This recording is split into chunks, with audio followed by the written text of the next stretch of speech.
छोटी नी मोटी आवासनी मैया पाऊआ घुघुरु सोहे पाऊआ घुघुरु सोहे हो मैया ठाड़ी भई नदिया के तीरवत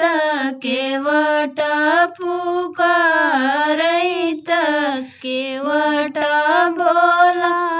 माई हो मैया ठाड़ी भई नदिया के तीरवत केवटा बोला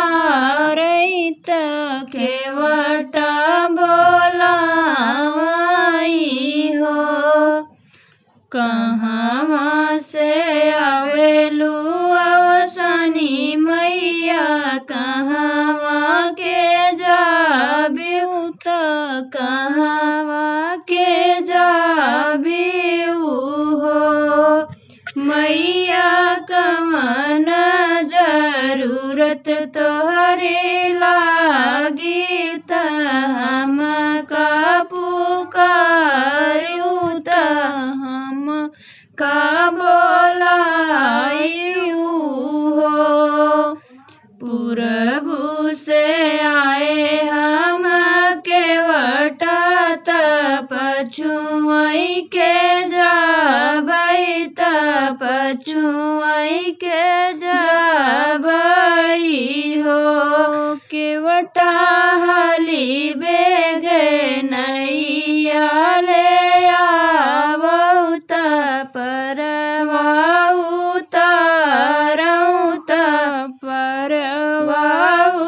तारऊ हो केवटा हाली बेग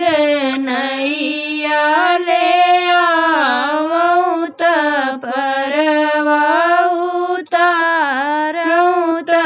परवाऊ तारऊ हो जाबई मिसिर रम बखरिया त उनके दुआरिया त उनके दुआरिया हो केवटा माई उनकर पूजवा करावई त रहिया निहारैत बटिया निहारई हो केवटा माई उनकर पूजवा करावई त रहिया निहारैत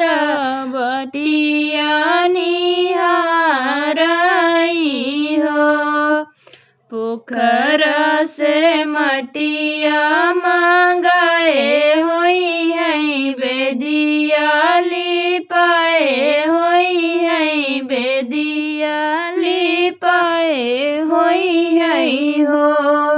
केवटा दिया न जलई सारी रतिया त वहीं हम जाबई त वहीं हम जाबई हो केवटा दिया न जलई सारी रतिया त वहीं हम जाबई त वहीं हम जाबई हो जाबई मिसिर रम दोखरिया त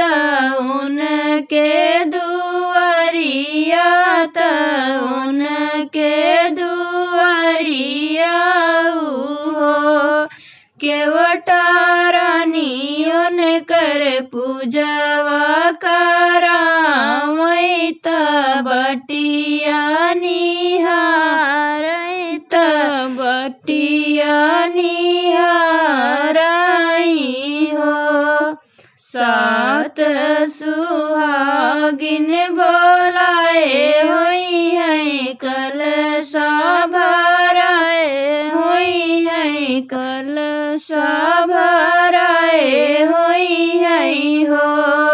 केवटा चना गुड़ के भोगवा लगावई त ओही हम जाबई त ओही हम जाबई हो केवटा चना गुड़ के भोगवा लगावई त ओही हम जाबई त ओही हम जाबई हो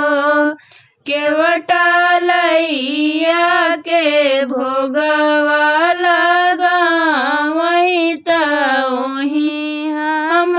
जाबई त ओही हम जाबई हो छोटी नी मोटी अवसानी मैया